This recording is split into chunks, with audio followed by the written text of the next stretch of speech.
विदेशी धरती पर भारत का झंडा फहराने वाली बहादुर महिला भीकाजी कामा का निधन आज ही के दिन 13 अगस्त 1936 को हुआ था।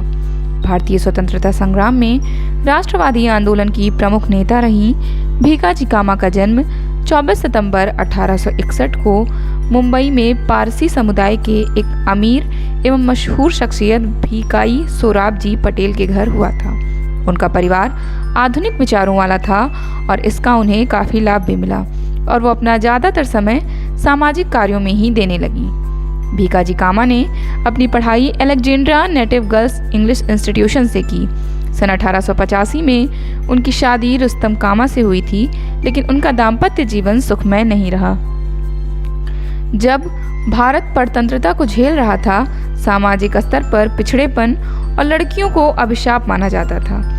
ऐसे समाज में अपने अस्तित्व की चुनौती से लड़ते हुए स्वतंत्रता की लड़ाई में अपनी महती भूमिका निभाने की प्रबल इच्छा और देश की स्वतंत्रता को ही अपने जीवन का लक्ष्य बना लेने वाली दृढ़ विचारों वाली महिला भीकाजी कामा ने अगस्त 1907 को जर्मनी में आयोजित सभा में देश का झंडा फहराया था, जिसे इनके कुछ साथियों ने मिलकर तैयार किया था।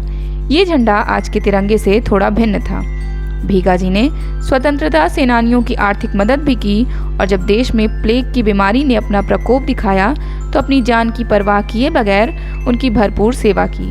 पीड़ितों की सेवा के दौरान वे खुद भी इस बीमारी की चपेट में आ गई थीं, लेकिन इलाज के बाद वे ठीक हो गई थीं। भीकाजी कामा ने अंतर्राष्ट्रीय सोशलिस्ट कांग्रेस में दिए अपने भाषण में कहा था, भारत में ब्रिटिश शासन जारी रहना मानवता के नाम पर कलंक है।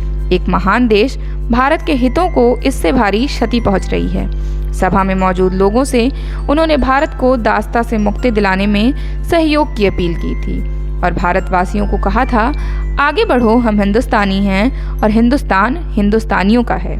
भीकाजी कामा का नाम आज़ादी की लड़ाई में अग्रणियों में से एक माना जाता है। आज भी उनका नाम इतिहास के पन्नों पर स्वर्णाक्षरों से सुसज्जित है। इस महान क्रांतिकारी भारतीय मूल की भीकाजी कामा ने लंदन से लेकर जर्मनी और अमेरिका तक का भ्रमण कर भारत की स्वतंत्रता के पक्ष में माहौल बनाया था। भीकाजी ने स्वतंत्रता की लड़ाई में बढ़ चढ़कर हिस्सा लिया। बाद में वो लंदन चली गईं और उन्हें भारत आने की अनुमति नहीं मिली, लेकिन देश से दूर रहना उनके लिए संभव नहीं हो पाया और पुनः वो भारत लौट आईं।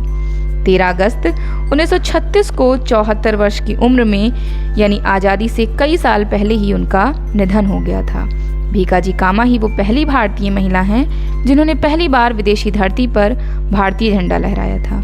लेकिन यह दुखद बात है कि वे आज़ादी के उस सुनहरे दिन को नहीं देख पाईं जिसका उन्होंने सपना गढ़ा था।